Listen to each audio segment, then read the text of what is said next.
कौन था वो भक्त जिसने अपनी आंखें भगवान शिव को दे दिया? और फिर क्या हुआ? एक शिकारी जो भगवान को नहीं जानता था, एक शिवलिंग जिसके आगे किसी ने कभी ऐसा बलिदान नहीं दिया, और एक पल जिसने देवताओं को भी हिला दिया। ये कोई साधारण कहानी नहीं है, ये कहानी है भक्त कनप्पा की, जिसने अपनी आंखें तक भगवान के चरणों में चढ़ा दिया। पर क्यों और क्या हुआ जब बची केवल एक ही आंख? ये जानने के लिए वीडियो आखिरी तक देखें। जब भक्ति के मंदिरों में नियमों और विधियों का शोर गूंजता था, जब ज्ञान और शास्त्र ही भगवान तक पहुंचने का एकमात्र मार्ग माने जाते थे, तभी दक्षिण भारत की एक शांत घाटी में एक ऐसा भक्त जन्मा जिसने समूची सनातन परंपरा को यह सिखा दिया कि सच्ची भक्ति न शास्त्र मांगती है, न संस्कार, बस समर्पण मांगती है। यह गाथा है एक शिकारी की, जिसने जीवन भर वन में पशु मारे, पर एक दिन शिव को पाया और फिर अपने अस्तित्व का हर कण भगवान को अर्पण कर दिया। यह गाथा है एक अद्वितीय प्रेम की, जो रक्त, आंसू और प्राणों से लिपटा हुआ था। यह गाथा है भक्ति के उस सर्वोच्च शिखर की, जहां एक भक्त ने अपने नेत्र तक भगवान के चरणों में चढ़ा दिए। यह गाथा है श्री कन्नप्पा नयनार की। वे कोई वेद पाठी ब्राह्मण नहीं थे,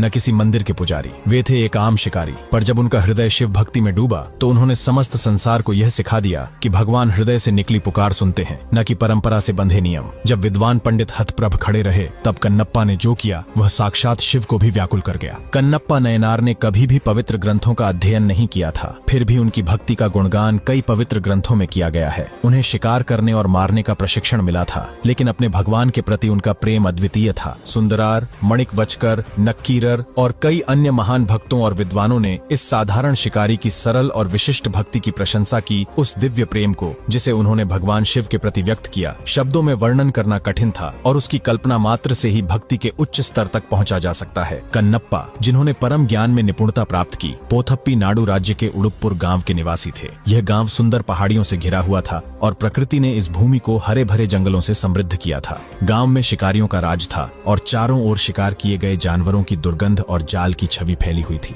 शिकारियों की आवाजें, इसे मार डालो, इसे पत्थर मारो, इसे चाकू मारो, जंगल की गूंज बन चुकी थी। हिरणों के नाचने और झरनों की तेज आवाजें भी इन आवाजों के साथ मिल जाती थीं। शिकारी अपने इलाके में बाकी लोगों को लूटने में कोई कसर नहीं छोड़ते थे, केवल चरवाहे उनके कोप से बचते थे। ये शिकारी शक्तिशाली हाथियों के झुंड की तरह थे, जो किसी भी चुनौती का सामना करने के लिए तैयार रहते थे। उनके दिलों में न दया थी, न डर। इन शिकारियों का नेतृत्व एक साहसी नेता नागन कर रहा था। नागन अपराध में प्रशिक्षित था, हत्या उसका शौक था, शिकार उसका पेशा, और तीरंदाजी में उसकी विशेषज्ञता थी। उसे अपने पूर्वजों द्वारा शिकारियों का नेता नियुक्त किया गया था।